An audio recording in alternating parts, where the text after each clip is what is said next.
I never thought my sister could be capable of such cold calculation. The day her lawyers ambushed me, I felt as if the ground had been ripped from under my feet. They arrived at my office with that practiced efficiency that only trained professionals possess. Briefcases in hand, folders thick with legal jargon, eyes sharp with intent. I had no warning, no chance to brace myself for the words that would cut deeper than any knife. "Sign it or I'll ruin you," the lawyer said, voice measured yet venomous in its calmness. $40,000. My sister demanded $40,000 for her wedding, and she made it clear that I was her target.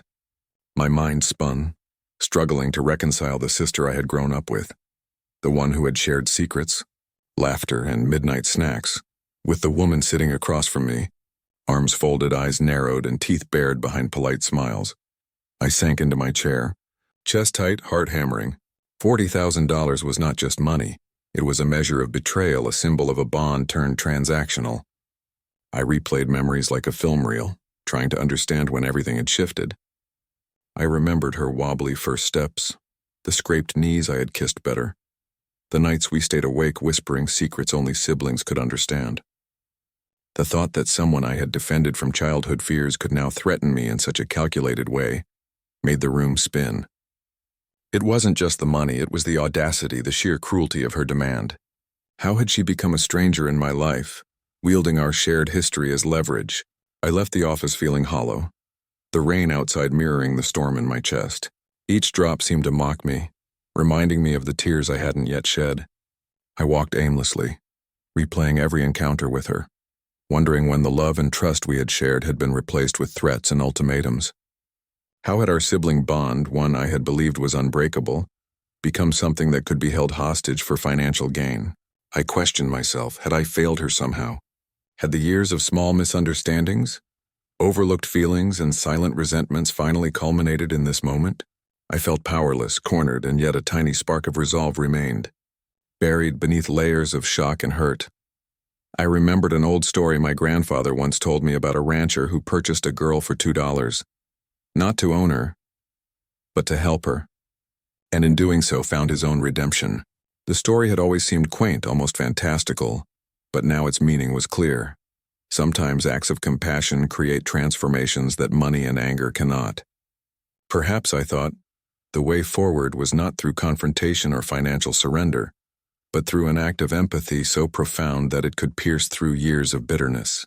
My sister's threats were loud and sharp, but maybe they were covering a deeper wound, a fear of inadequacy, a cry for recognition, a longing to be seen as more than a demand or a threat.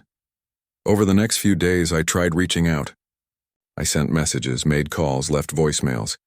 Every attempt met with silence or curt refusal. It was as if the very act of communication had been barricaded by pride and anger.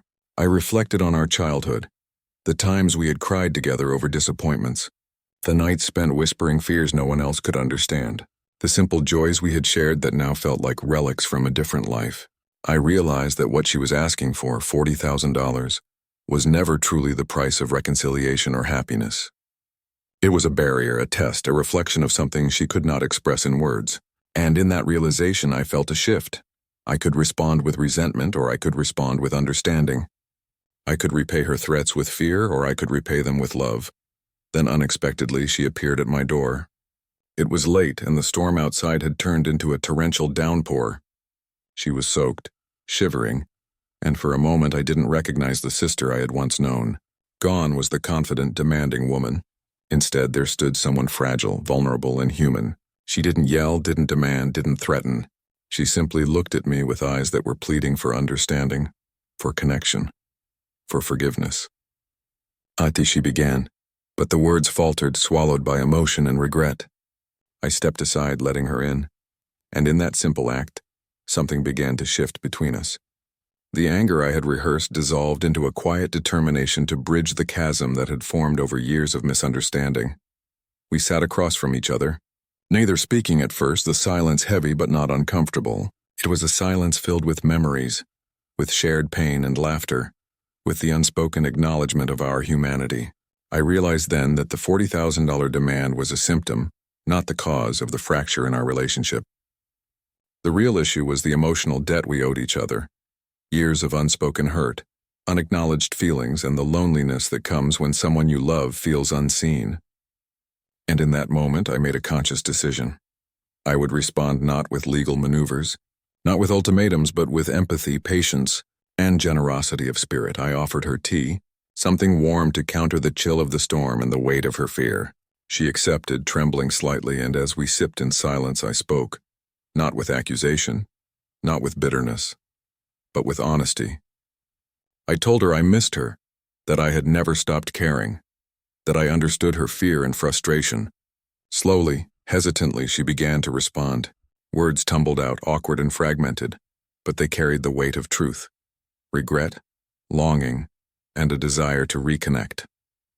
It was not instant reconciliation, but it was the first step, a fragile bridge of understanding built from vulnerability rather than money.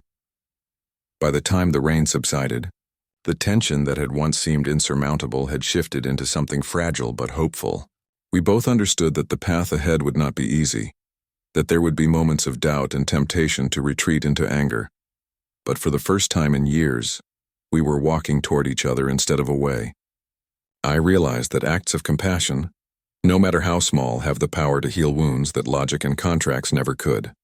Sometimes generosity is measured not in dollars, but in willingness to see the humanity in someone you thought had turned against you.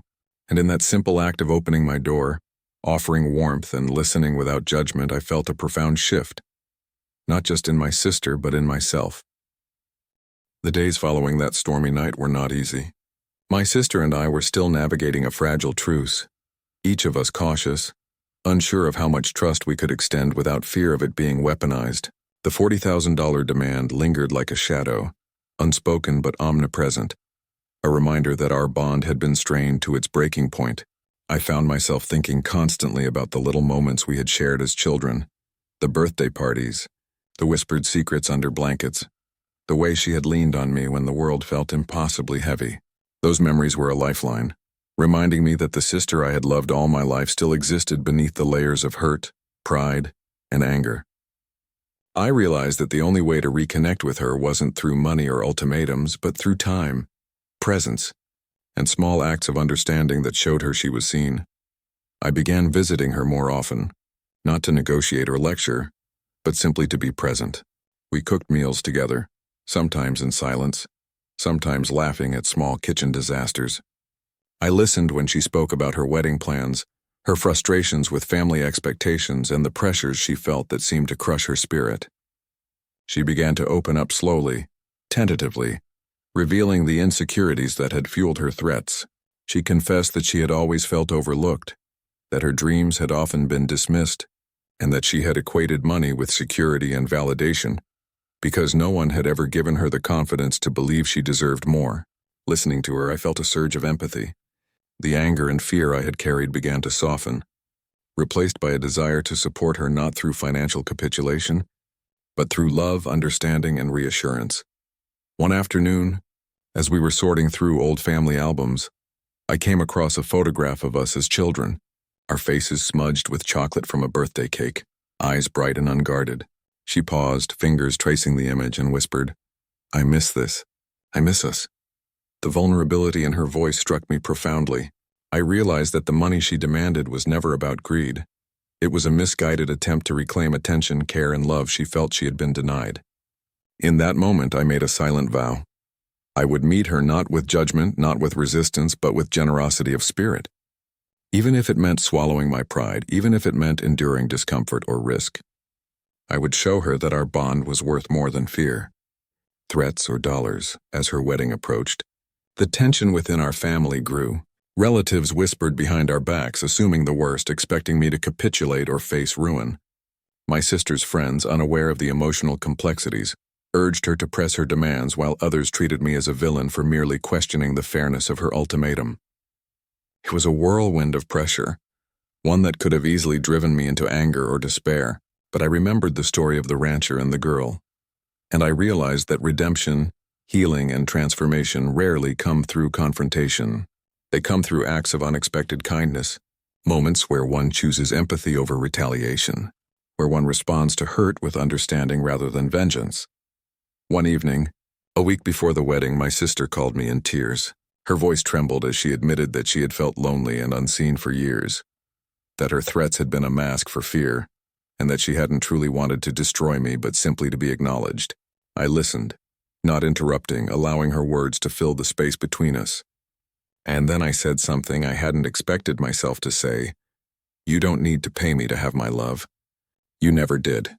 I'm here for you, not for money, not for promises, but because you're my sister.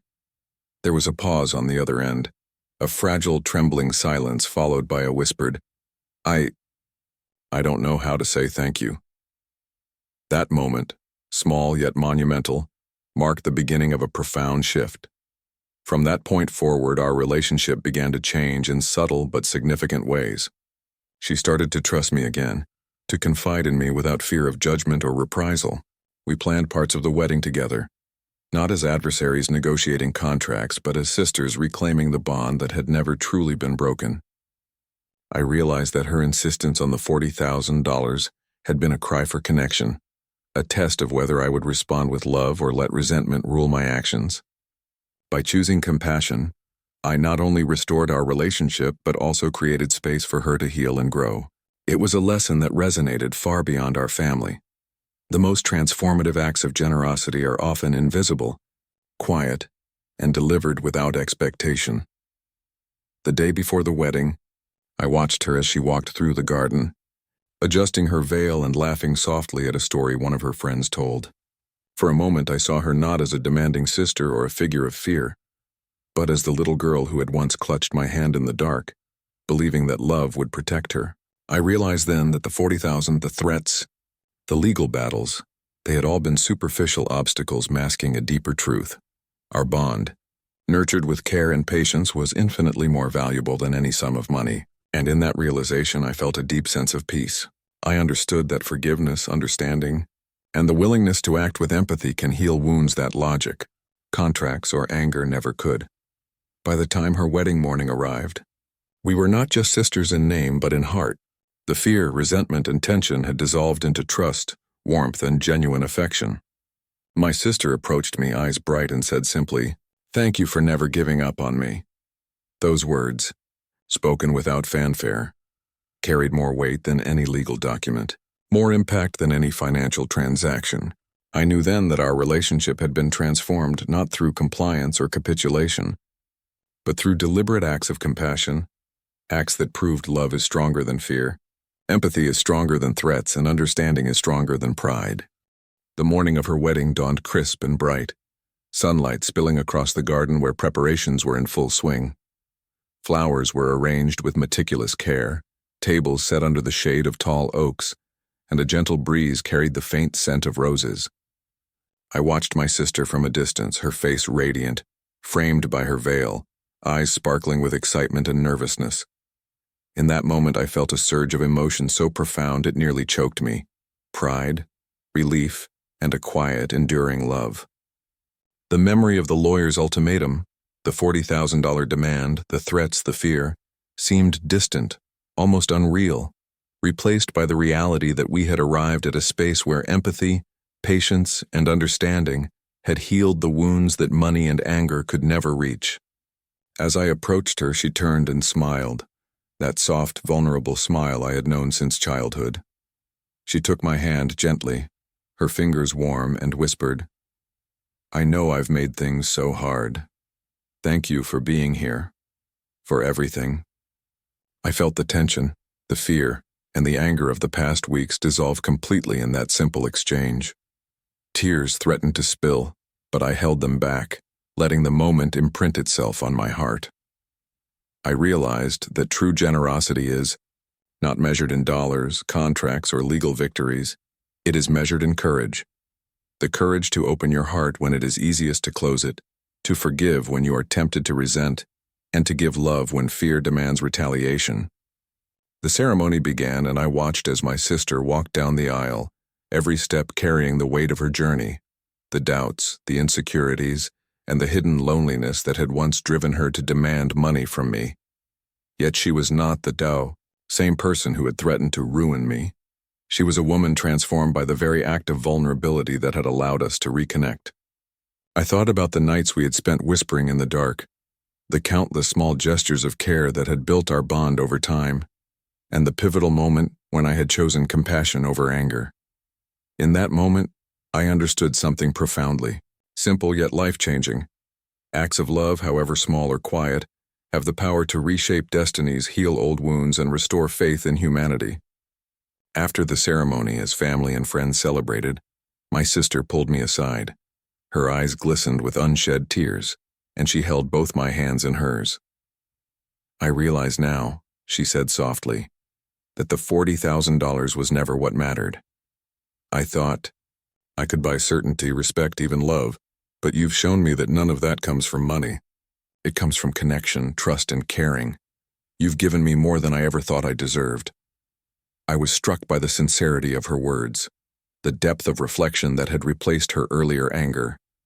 For the first time in years, I saw her fully, not as the demanding sister or the figure of conflict, but as the person I had always loved, flawed yet beautiful, vulnerable yet strong. The day continued in a blur of laughter, dancing, and heartfelt speeches. But amidst the celebration, I noticed the subtle transformations around me. My sister laughed freely. Her friends noticed the lightness in her step, and even our parents seemed to soften, witnessing the reconciliation that had quietly unfolded. It was a reminder that genuine acts of kindness ripple outward in ways that cannot be measured. One act, an open hand, a listening ear, a patient heart, can mend not only a single relationship but inspire goodness in everyone who witnesses it. As the evening drew to a close, I walked with my sister to the edge of the garden, where the first stars began to sparkle in the night sky. She leaned against me and whispered, "I feel seen, really seen. Thank you for never giving up on me." And in that moment, I understood that our journey had come full circle. The $40,000 demand, the lawyers, the fear and anxiety, it had all been a symptom of something much deeper. The human need to be acknowledged, loved, and understood. By choosing compassion over resentment, generosity over retaliation, I had not only preserved our bond but helped her rediscover herself, and in the process, found a profound sense of peace within myself. That night, as I left her side and watched the glow of lanterns illuminate the garden, I carried with me a lesson that transcended family, weddings, or money. Life often presents us with conflicts that seem insurmountable, situations where fear, pride, or resentment tempt us to respond with bitterness. But the most transformative path is often the hardest to see. It is the path of empathy, of understanding, of choosing love when anger feels easier.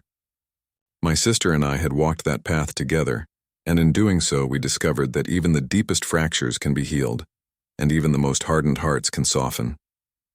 Walking away from the celebration, I felt lighter than I had in years. The storm of the past weeks had passed, replaced by a quiet, enduring warmth.